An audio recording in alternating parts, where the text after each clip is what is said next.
Hello, family. Enjoy this relaxing moment with Surly Tales. Remember to hit the like button, subscribe, and share your thoughts in the comments. It means the world to us. Also, share this video with your friends and loved ones, and turn on post notifications so you don't miss future videos from us. Thank you as you do so. Sit back and relax as we dive into the story. Ada stared at the flickering light bulb in her cramped one-room apartment, her heart pounding with anxiety. She had just turned 21 and was no stranger to hardship, but the events of the past few weeks had thrown her life into desperate chaos. Her mother's health had declined rapidly, and the hospital bills piled higher than she could ever repay.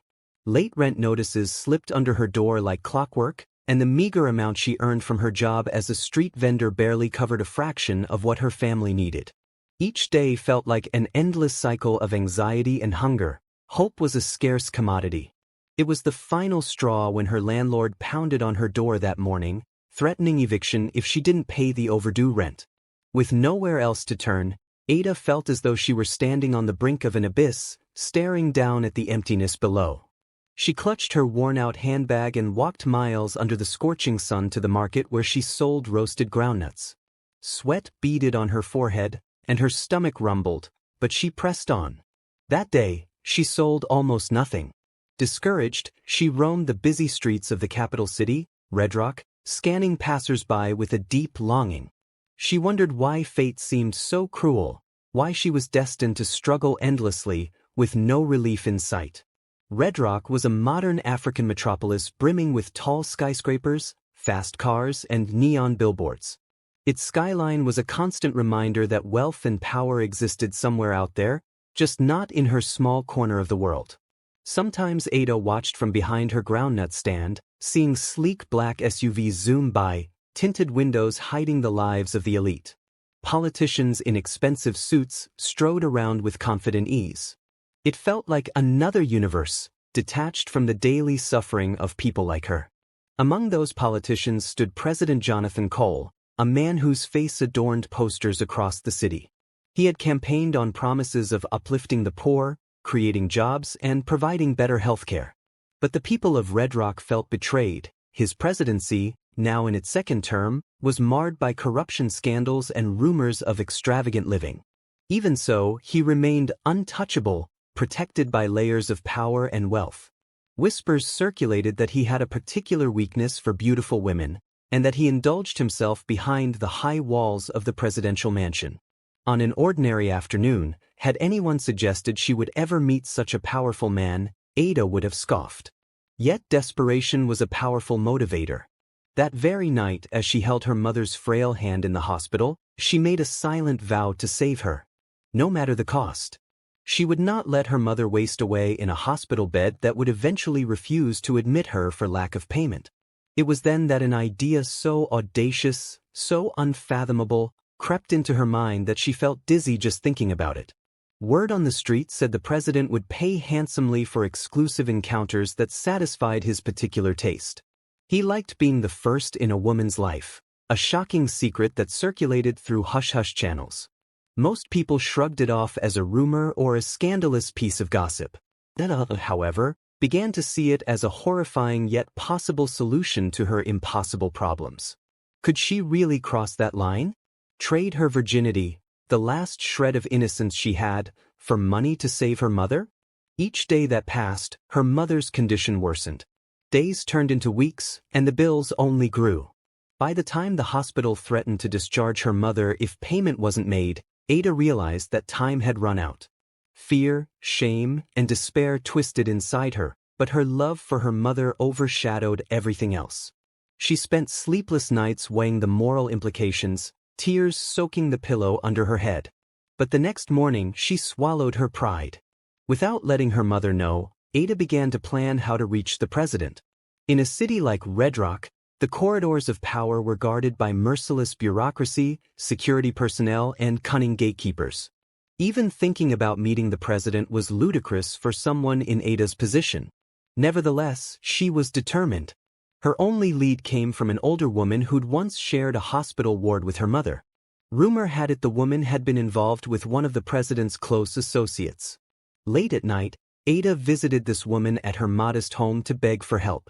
The woman was reluctant, concerned that such a transaction would cause irreparable harm to the young girl's spirit. Still, she saw the desperation in Ada's eyes and begrudgingly made a phone call. To Ada's shock, within days, she found herself in the midst of clandestine negotiations. A well-dressed intermediary showed up at her tiny apartment one evening, introducing himself as Patrick Hall. He sported a tailored suit, polished shoes, and wore the subtle confidence of a man accustomed to wealth. Ada watched him with apprehension. Patrick cut straight to the point. The president would agree to meet her if she was truly who she claimed to be, a virgin. If so, a significant sum of money would be transferred to her bank account. Still reeling from the surreal nature of the conversation, Ada mumbled in agreement. She felt her heart pounding as though she was on a narrow ledge, looking down at a choice she could never reverse. Standing alone after Patrick left, Ada pressed her forehead against the peeling paint of her apartment door. She tried to breathe, but the air felt heavy as lead. She was about to do something unimaginable in the eyes of her community, her mother, and even herself. But there was no turning back. Love for her mother, and the fury at a life of unrelenting hardship, pushed her forward. She told herself that after this transaction, maybe she could pay for proper medical care, perhaps start a small business, and break free from the jaws of poverty. But a haunting voice inside her mind asked at what cost. Still, she set her jaw and resolved to see it through. The date and place would be arranged. She would face the most powerful man in the country, President Jonathan Cole, and offer him the one thing she had left, her virginity. Ada barely recognized herself as she stood in front of a massive set of bronze doors leading into a luxury hotel.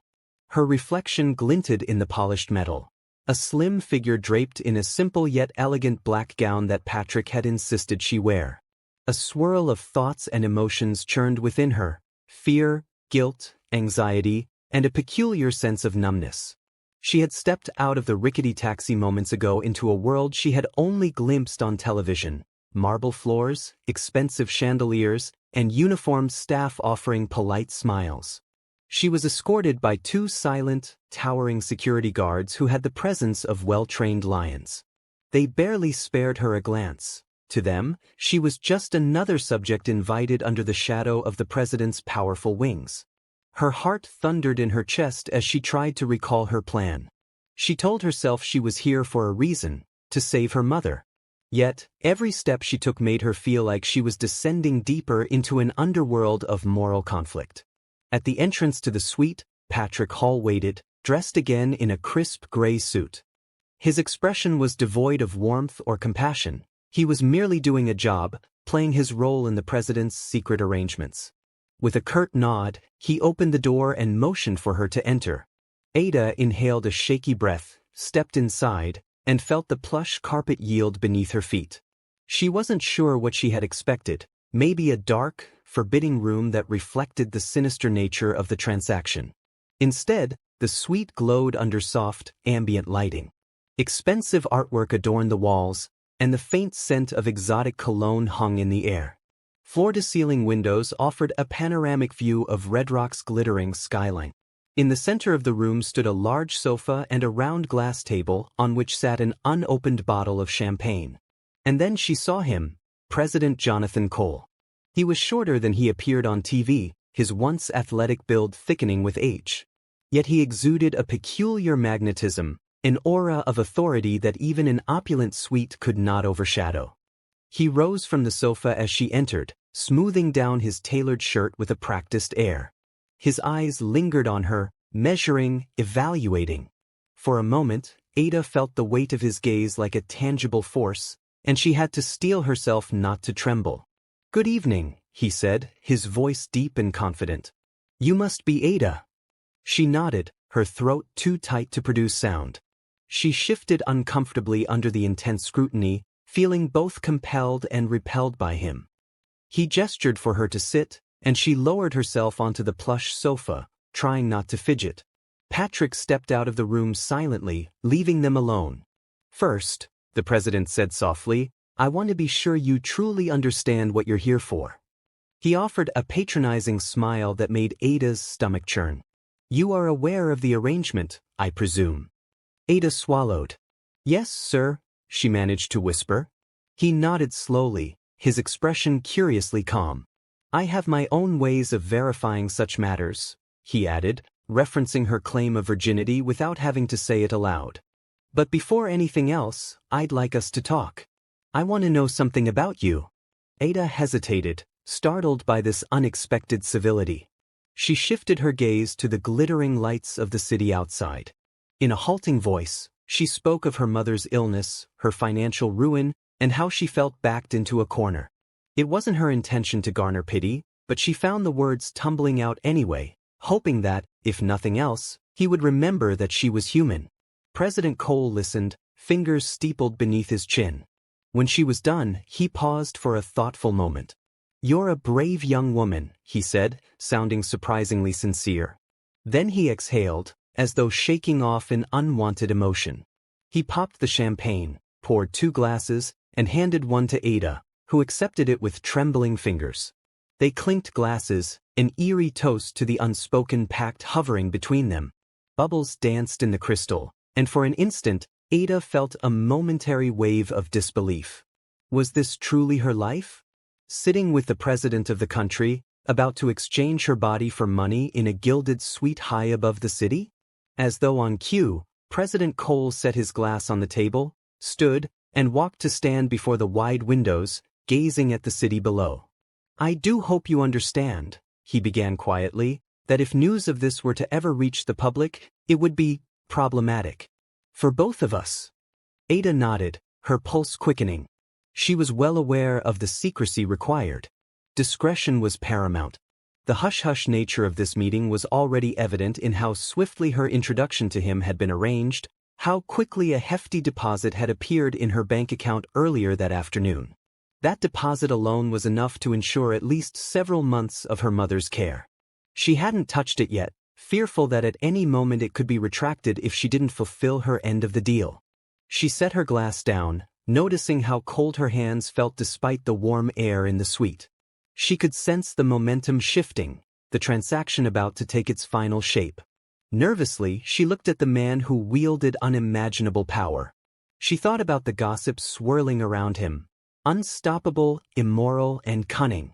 It was rumored that he used state funds to hush up scandals and that he had a penchant for women in precarious situations. He liked control, she'd heard, the ability to own someone's secrets.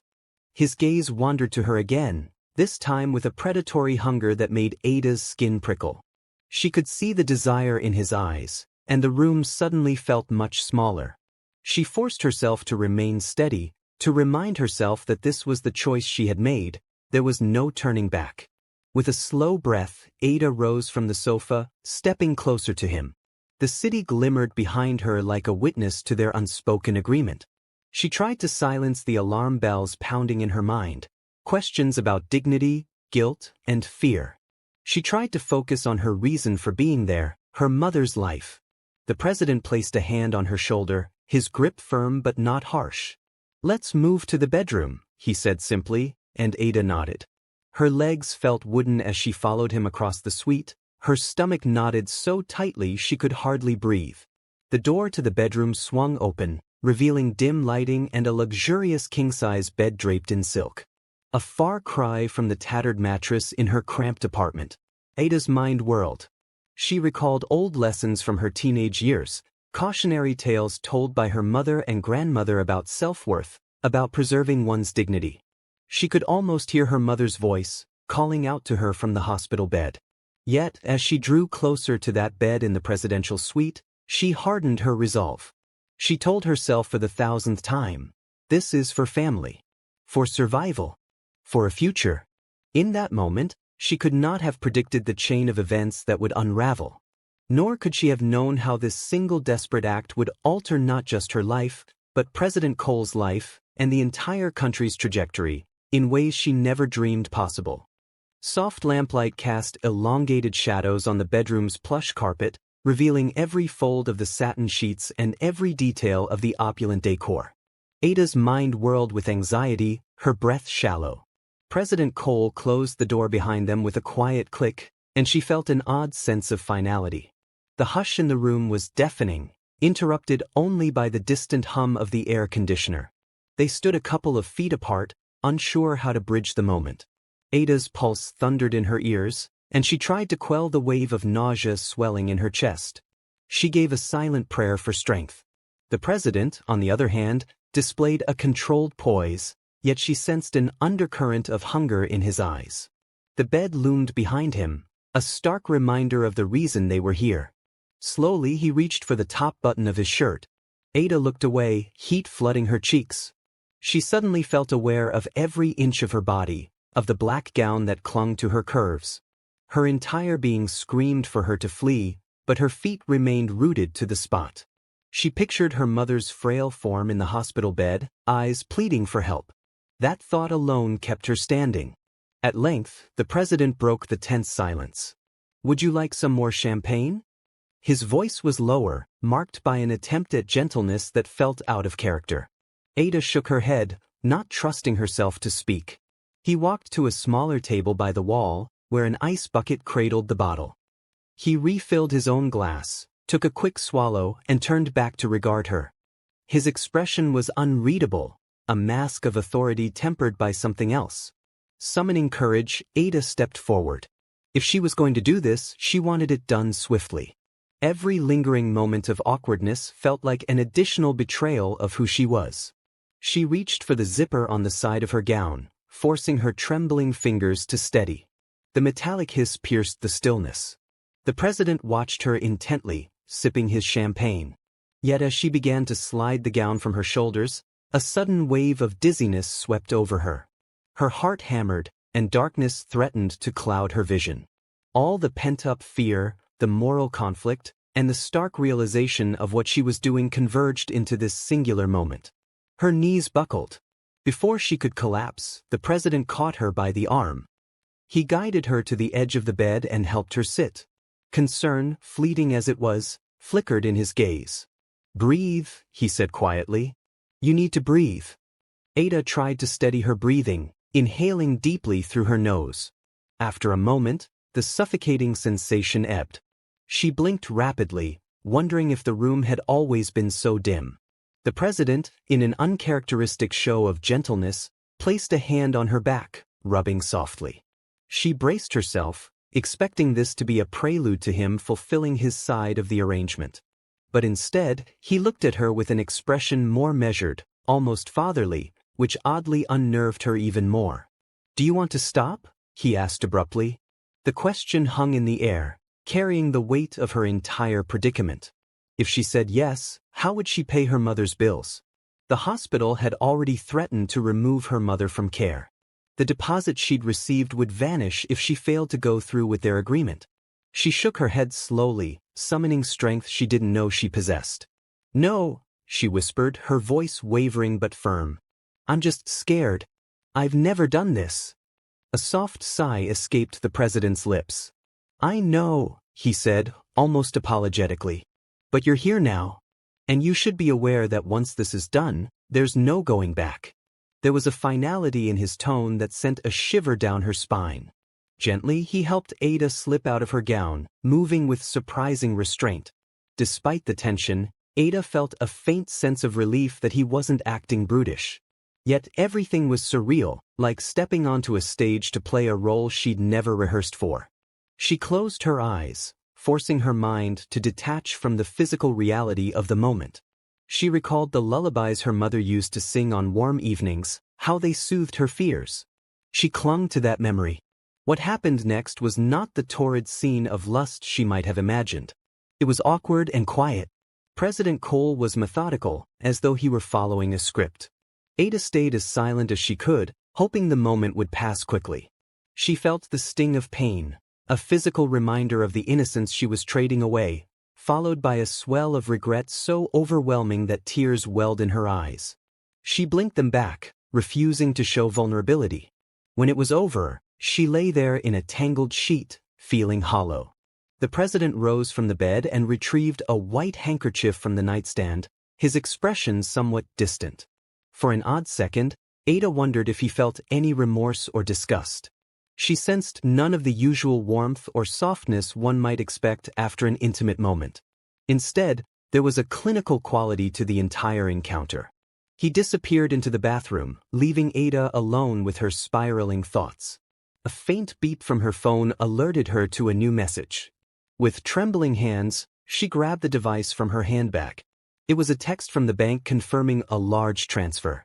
She swallowed hard, tears blurring her vision as she read the dizzying number of zeros. Her mother's future hung on that transaction. Yet relief felt tainted with a sickening sense of loss. When the president emerged, he was dressed again in his crisp shirt and trousers, tie dangling around his neck. He sat on the edge of the bed, clasped his hands, and regarded her with an air that was almost kind, though tinted with power. He opened his mouth to speak, but words seemed to fail him. Instead, he patted her shoulder lightly, in a way that felt more transactional than comforting. Ada mustered the energy to gather her gown and slip it back on. Her body ached, and she braced herself for an onslaught of shame. Oddly, what she felt most was numbness, as if a part of her had detached and floated away. President Cole cleared his throat, once again slipping into his presidential demeanor. "You'll be discreet," he reminded her, voice low. "I'll ensure the hospital bills are taken care of. And there will be more, if you keep this arrangement private." She nodded, hearing the subtext in his tone. This was hush money. Not just for tonight, but for any future secrets. Before she could respond, he stood up and headed to the door. "Patrick will see you out," he said. And then, just like that, he disappeared into the living area of the suite, leaving her with her tangled emotions, the lingering smell of cologne, and the hush of a closed door. Ada stared at the door, tears finally spilling down her cheeks in quiet rivulets. She tried to process what she had done, the irrevocable step she had taken. The sting of betrayal, of herself, felt stronger than she had anticipated. But she had done it. And for now, that meant saving her mother. She repeated that phrase in her mind like a mantra, trying to ward off the gnawing guilt.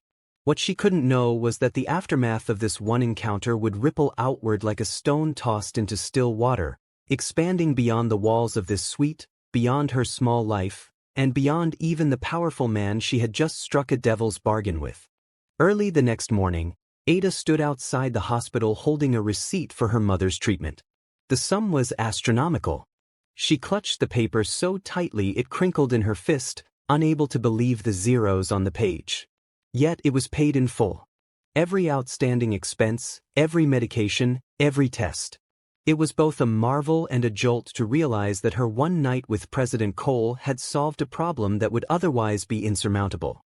She walked the sterile hallways to her mother's room, the squeak of her worn-out shoes swallowed by the hospital's hushed bustle. Nurses in crisp uniforms offered her polite smiles. They, too, had noticed the sudden influx of money for Ada's mother's care. Whispers followed her like shadows, but no one dared ask too many questions. Ada found her mother awake, propped against pillows and sipping water. A frail smile lit her mother's face when she saw her daughter. "Good morning, my sunshine," her mother said softly, voice still weak but hopeful. "Did something happen? The doctors told me all the fees have been taken care of." Ada forced a bright grin. "Yes, Mama. I've found help. You don't have to worry anymore about hospital bills." She tried to keep her voice steady, not wanting to betray the turmoil swirling inside her. Her mother reached out and squeezed her hand with gratitude. Ada blinked back tears, forcing herself to embrace this moment of relief. In the following days, Ada busied herself with the practicalities of her mother's recovery. There were new treatments, better medication, and an air of optimism that had been absent for months. During this period, Ada tried to push away memories of the night in the hotel suite. Perhaps, she reasoned, this was a transaction she could bury, a secret she could hide from her mother and from the world. She prayed that, over time, her heart would heal from the guilt.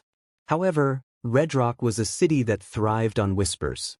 Rumors about the president's private liaisons had always made their rounds, but something about this particular rumor caught the public's interest.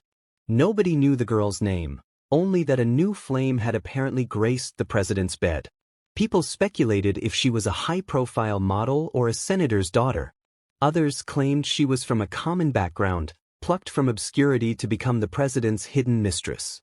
The swirl of gossip grew in intensity, fed by the tabloids, which published sensational headlines about the president's secret conquest. Ada's anxiety skyrocketed. She barely slept, terrified that someone would connect the dots. She suspected Patrick Hall was behind the hush money, ensuring that information remained locked down. Still, secrets had a way of unraveling in Red Rock's political landscape. And the more she tried to keep her head low, the more she feared the unexpected knock on her door. Surprisingly, President Cole himself reached out through Patrick. She had assumed, after their single encounter, he would vanish from her life. But a few weeks later, her phone buzzed with a text instructing her to meet Patrick at a discreet restaurant on the outskirts of the city. The message was simple yet laced with authority. "He wants to see you again." That evening, Ada arrived at the dimly lit eatery, a place far too upscale for her tastes, where the waiters wore bow ties and the menu was in French. She spotted Patrick at a corner table, his posture as rigid as before. When she approached, he rose courteously and pulled out a chair for her. "Good evening," he said, his expression impassive. "Mr. President has asked if you'd like to continue your arrangement." Her stomach twisted. She was prepared to say no, that the single transaction was all she'd had the stomach for. But Patrick placed a glossy folder on the table and slid it toward her.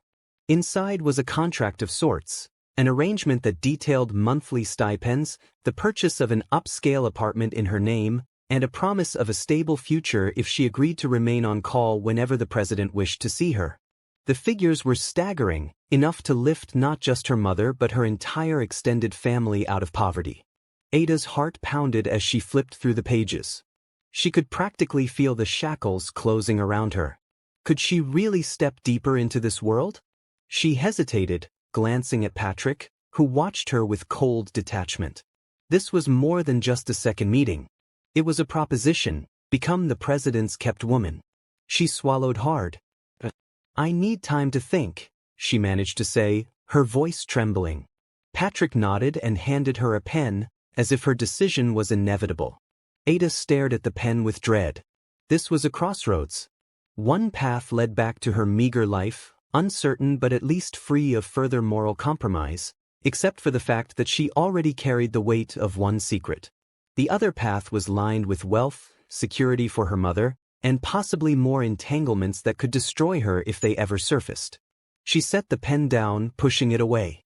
"I can't sign anything tonight," she said shakily.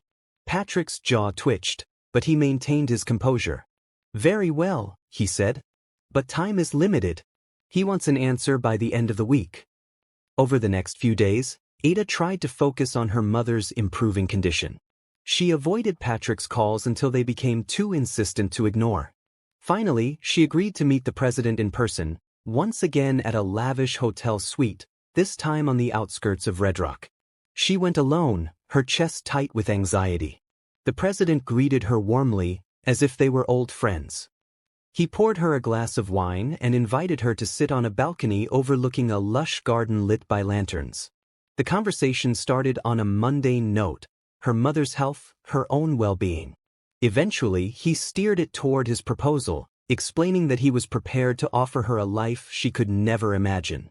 Ada looked at him, searching for any hint of sincerity. His dark eyes revealed nothing but composure and subtle desire. She realized that to him, she was an asset, someone he could keep at his disposal without the messy complications of a public relationship. The magnitude of power he held was staggering. She had little leverage to negotiate, yet she tried to cling to her dignity. That night, she left without giving a definite answer. But a curious sensation tugged at her soul, a sense of entanglement, as though the moment she first accepted his money, she had already begun dancing to the president's tune. And as the days passed, an uneasy feeling gnawed at her that even if she refused, President Cole wouldn't let her slip away so easily. She had no idea how quickly events would escalate, or how soon her life, and the entire country, would be rattled by the aftermath of her choices.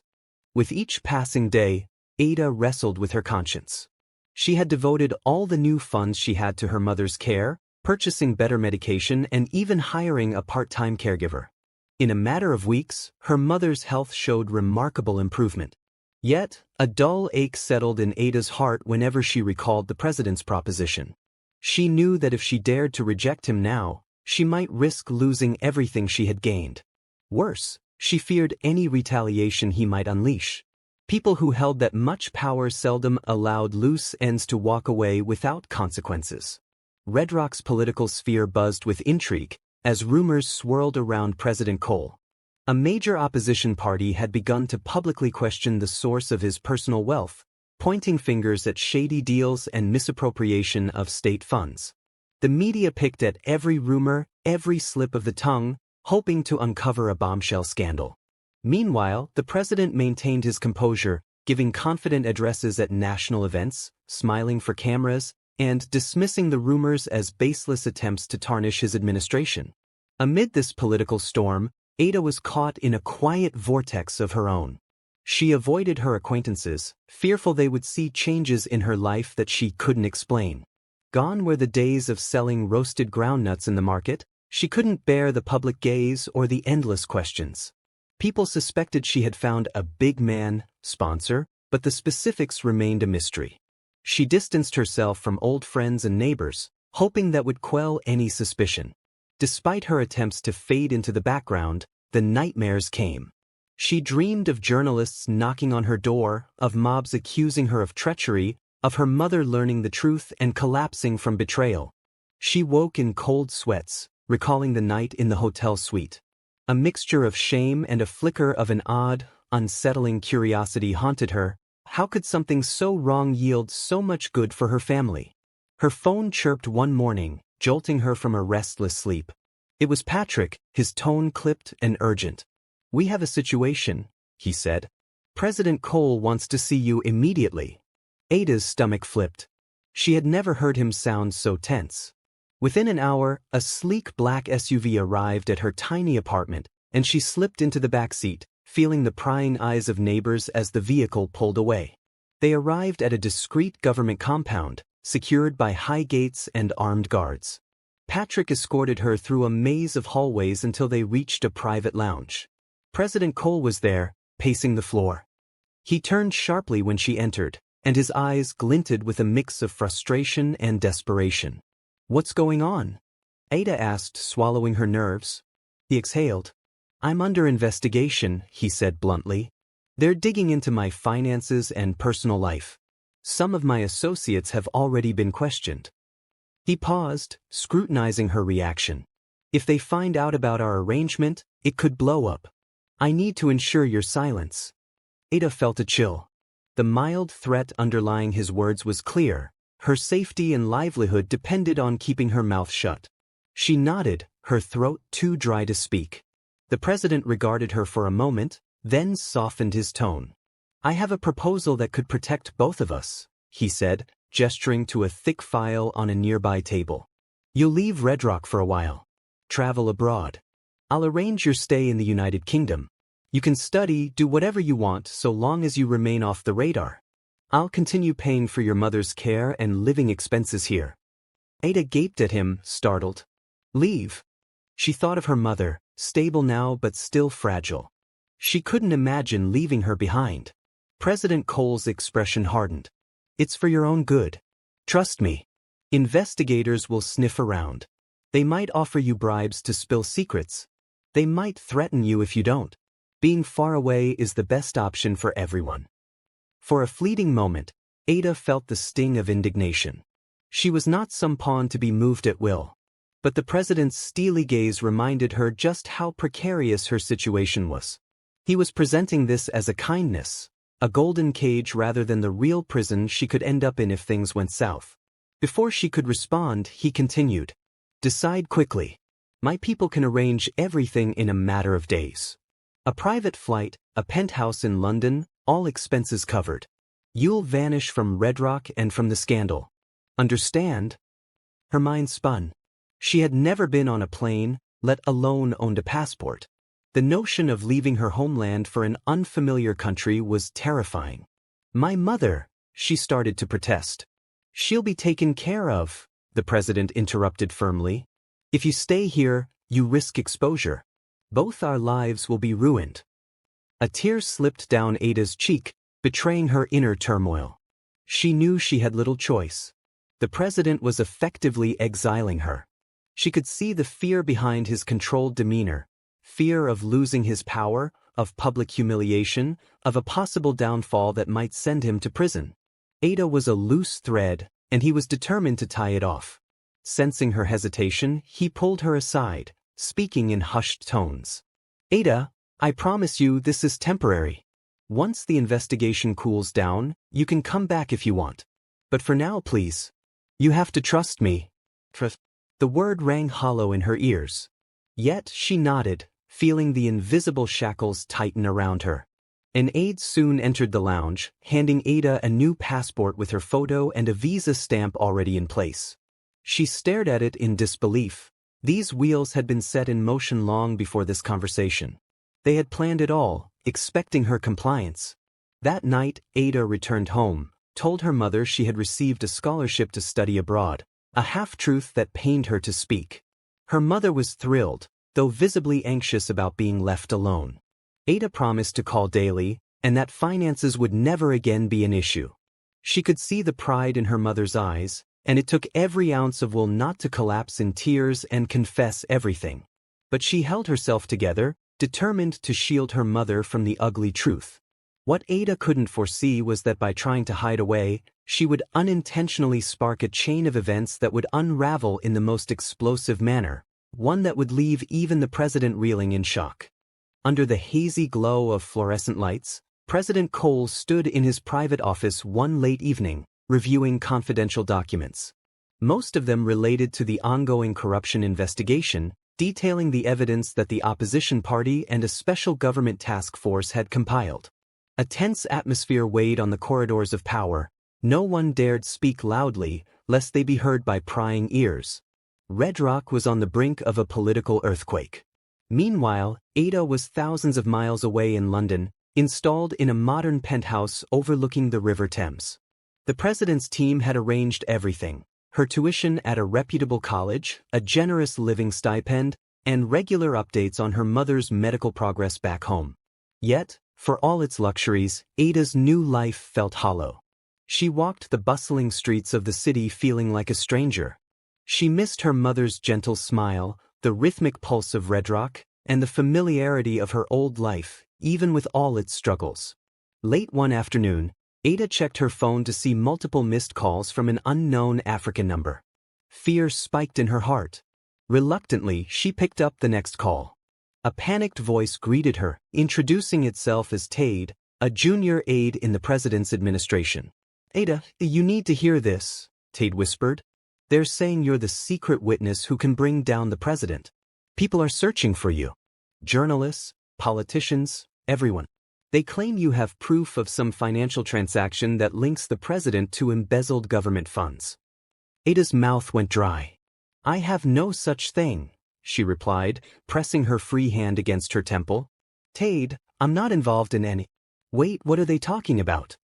They believe you have documents or records of suspicious transfers, Tade continued in a rushed voice. You need to be careful. The president might be under suspicion for a lot more than hush money.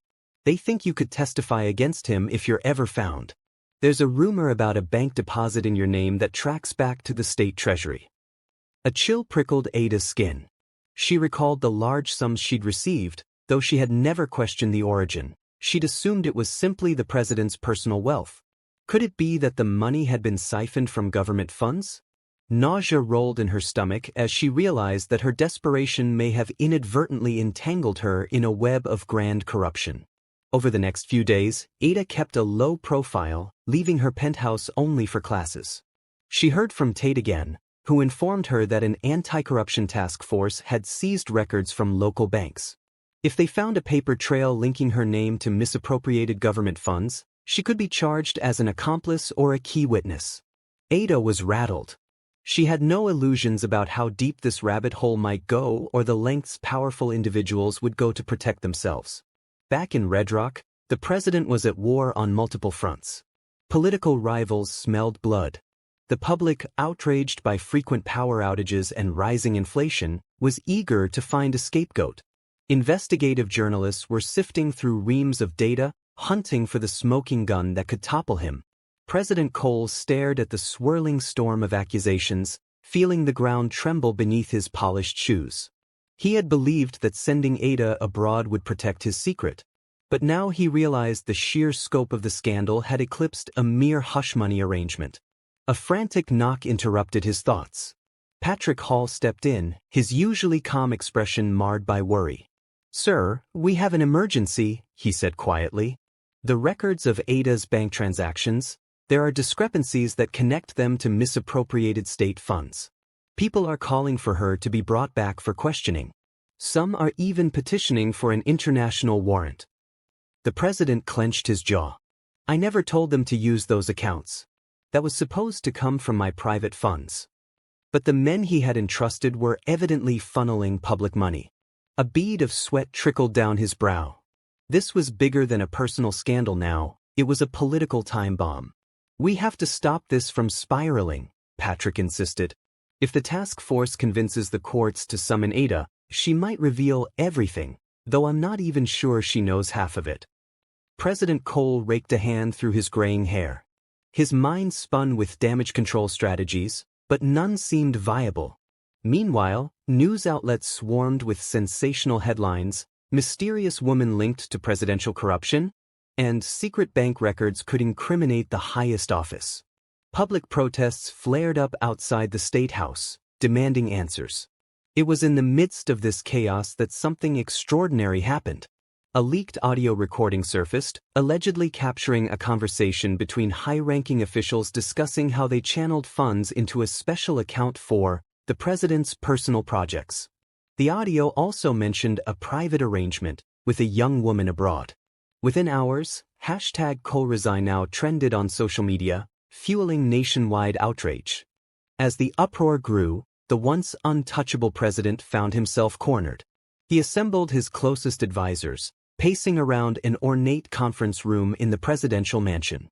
"We need to consider the possibility of stepping down," one advisor said timidly, bracing for his wrath. President Cole slammed his fist on the table, fury radiating from him. "I will not resign," he roared. But even as he spoke, he knew the walls were closing in. His popularity was plummeting by the minute. In London, Ada watched the developments unfold on her television, her heart pounding. Government watchdogs were calling her by name now, labeling her a key witness who could clarify the corruption saga. She anxiously scrolled through news articles, her phone buzzing with missed calls from unknown numbers. She worried about her mother back in Red Rock, worried that the president might blame her for everything. Another call from Tade came through, urging her to stay hidden or seek legal counsel. That night, gazing out at the glistening London skyline, Ada wept silently. She had thought that selling her virginity was the biggest moral compromise she would ever face. Yet now, she saw how that single desperate act had entangled her in a massive corruption scandal that threatened to swallow her whole. The question that haunted her was whether she should step forward and reveal everything or remain silent and protect herself, and possibly shield the president from complete ruin. Her decision, as it turned out, would be made for her. Within days, she received an official notice from the High Court of Red Rock, delivered to her London address. It demanded her immediate presence for questioning as part of the corruption investigation. The final lines of the letter were chilling. Failure to appear could result in charges filed and an extradition request. Shaking, Ada realized the gravity of what lay ahead. She had never intended to become a pawn in a grand political power play. Yet here she was, torn between self-preservation and the weight of truth. And somewhere in Red Rock, President Cole wrestled with his own desperation, never imagining that his pursuit of forbidden pleasure would light the fuse on a scandal of such magnitude. Neither of them could have predicted the final shock that was about to descend, a revelation so explosive it would shake the entire nation and leave even the president himself stunned by the ripple effect of a single desperate bargain. The end.